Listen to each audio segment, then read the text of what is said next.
Hello and welcome to Champion Reviews. I'm Joe, here with me is my co-host Dan. Hello and greetings. And this is one of the best episodes in a while. But before that, don't forget to share this video and subscribe if you haven't already. Once we reach 1,000 subscribers, we're going to publish the first chapter of a dark fantasy horror novel. You will subscribe.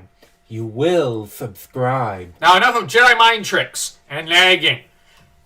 Now, this episode starts, I'll say this, beautiful in a way. Now, Aunt Gail, I refuse to call her Anna, Aunt Gail goes to the cemetery, heartbroken over Mary Jane, thinking she's dead. And now, while the one who's also there is Frank Castle. And Frank is busy doing what Batman did in The Mask of the Phantasm. Now, Batman forgets that he has that habit after Mask of the Phantasm. But Punisher here is talking to his family and saying, I just want redemption. Like, I kill one punk, 10 more come along on the street. I want to do something that will actually make the world a better place. I want to do at least one good deed for one person. Because he's like, I haven't done that in a long time. I know that's what you'd want, but I don't know how to do it. So then he sees Gail crying, tries to comfort her, and he ends up telling her he's pretty much a PI and says, all right, I'll find your niece.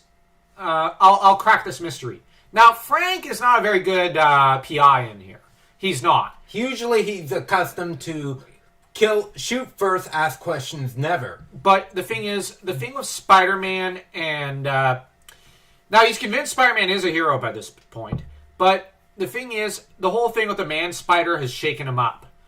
Now, Peter, meanwhile, was attacked by Harry, both as Peter Parker, then later as Spider-Man, and discovers that Green Goblin is now Harry, and he starts tracking Harry down. So we have the good old-fashioned detective story with Peter. Except Harry's a bit of a novice, so he prints the map of all the Goblin locations and copies all the info on a disc, keeping 2 backups, because he's Spider-Man. He is way more careful about things and a way better detective than what most people realize. Now, he does track down a few bases. Frank tracks him down, and Frank fails to rub together the 2 dead brain cells between his ears. Hey, at least he has 2 dead brain cells. That's more than in the comics where he has 0. But the thing is, he ends up telling him, I know who you really are. You're the Green Goblin. And you wanted to take down Mary Jane when you realized she wouldn't stay with you, and she was going to leave you for Harry. But you have... Meanwhile, Peter is basically going, wait, but she left Harry for me. What? This guy is... And he ends up saying, did that shrink affect your brain worse than mine? At which point he's told to shut up by Punisher, because Peter made a good point. Punisher's kind of dumb. But then Peter ends up stealing away on a glider, has no idea how to uses it like, well, how do I put it? Like an elephant trying to sneak into a China store with a thorn in his foot. He does not pull it off very well. He actually ends up almost terrified for his life. His spider sense is going crazy in his head. Frank throws a homing missile after him, and Peter gets blown out of the sky and hits his head really hard in the middle of a park and goes, ow. He was lucky he had that invulnerability. Otherwise, he'd be dead. But the thing is, Frank then goes to interrogate him and going, ha! I saw how smoothly you used that glider. I love that scene. This episode is so funny. And then Green Goblin attacks. I have Peter telling Frank, oh wow! Look at that! That must be me up there! At least Frank realizes, 2 different people. Yeah, which is better than the comics. In the comics, he would have still thought it was the same person. I'm just saying, Frank Castle in the comics is really dumb. But in the cartoon, he kind of goes, okay, so... Now, he did grab the disc from Peter, but he's like, okay, so... Peter Parker is not Green Goblin. But how's he tied in with all of this? We have Spider-Man, Green Goblin, and Peter Parker, whose names keep popping up in this mystery. Why that? What the heck does Peter have to do with this? Now, Peter's cover is that he's looking for Mary Jane. And he'll stop at nothing, and this is why he's, on this quest, so to speak. He tracks down Harry to Oscorp because he knows it's the go-to place for all Osborns. But Harry, who has been led along by what seems to be Norman or Green Goblin, turns out it's just Harry being nuttier than a fruitcake, and Norman's not really there guiding him. And at least that's how I prefer to read it. Mm-hmm. And you just have Harry going... Well, Harry finally cracks when Spider-Man tells him, Green Goblin's your dad. And he decides, then I will finally earn his respect!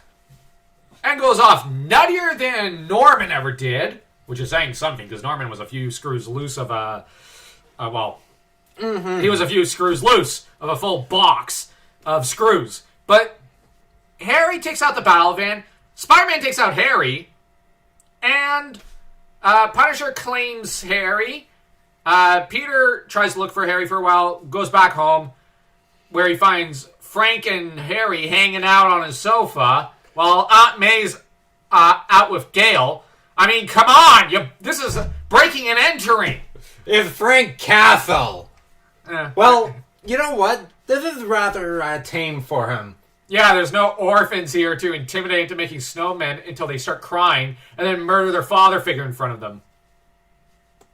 Yeah, that actually did happen. And it was then you such a stupid comic issue. You have Harry pretty much restrained and going loony is like a gibbering madman. Yeah, Frank, who has some experience with this personally in previous parts of his life, kind of says, yeah, this guy's nuts. I want answers, Parker. And before you can get answers, it seems like Aunt May's going to come inside when it's MJ who shows up. Where there's all of Frank's answers right there. Yeah, she said she just had to make her way back to Peter. This is actually a water clone of sorts. This story isn't so bad. Could have been better. Should have been the actual MJ, but whatever. But her and Peter embrace. She passes out, and Frank ends up picking her up, taking her to Aunt Gail's place. I mean, just leave her in Peter's room. She'll probably be better taken care of than at Gail's place. But it's to give Gail that closure. But then we get the most beautiful moment in this episode, and almost a season, when you have Frank who says, War Journal. And he says his War Journal and says something to the effect of, I may not have saved that young girl, but I did bring her home, and seeing her with the young Parker boy and her aunt, I realized I did a good deed. He's like, I brought at least one orphan home, and you know what? I feel for the first time since the loss of my family, like I'm human again. And it's such a beautiful, tender moment that it's like, you know what? And this is how they ended the entire story with Frank Castle in this series. Essentially, he essentially quits being the Punisher in this series. And that's beautiful. Mm-hmm. He stops being a mass murdering psycho. It's like, I can't help but hope he rides off into the sunset, maybe to find himself Jean from the 2004 movie. And I just mean, settle into normal life or something alongside Chip. And I like that he rides off into the sunset. Mm-hmm. That's it. He finds his happy ending. Even if it's not with anyone, he at least found peace. And he made peace with the loss of his family. Mm-hmm. Which, you know what? This entire arc was more than what Batman got in the entire animated DC universe. And I complain about that because I wanted Batman to get a character arc. But he only got one in the Justice League cartoon.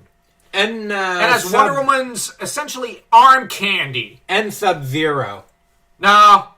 Dick and Barbara and Mr. Freeze got an arc there. Batman generally didn't. But it's more of an arc than the entirety of the Batman series. And I love the Batman animated series. I just wish it focused more on Batman. But this episode focused on Frank, focused on Peter, focused on kind of Harry, just going loony. Ooh. Now, that said, on the tragic end of things, it's tragic that Harry fell, but it makes sense. It was inevitable. To an extent, yeah. Well, after Norman went Green Goblin, it was inevitable that Harry would eventually go Green Goblin. But, anyways, I love this episode. Let's rate this thing. I'm going to say this is a... You know what? I'm going to say it's a 4. Yeah. It's near impossible to improve on this. Yeah, it's like 3 3/4. It's... You hated it? No. It's... You know what? Maybe you took a drink when I wasn't looking. You're right. It's a 4 because the fact that Gale is portrayed in a positive light. Semi-positive. She still fed Frank shit information, but... You know what? It's in character with Gale in this universe. She was a human in here. Yeah. And Frank... He was really human. There was a beautiful arc with him. Mm-hmm. But most of all, we got a Spider-Man focused episode. We got a Fall from Grace story. Those can be well done, and here it was well done. So, stay tuned for our next video. Do like, comment, and don't forget to share the channel and the video. We're trying to get to 1,000 subscribers. And once we do, we'll publish the first chapter of a dark fantasy horror novel. So, subscribe if you haven't already. And until next time, take care.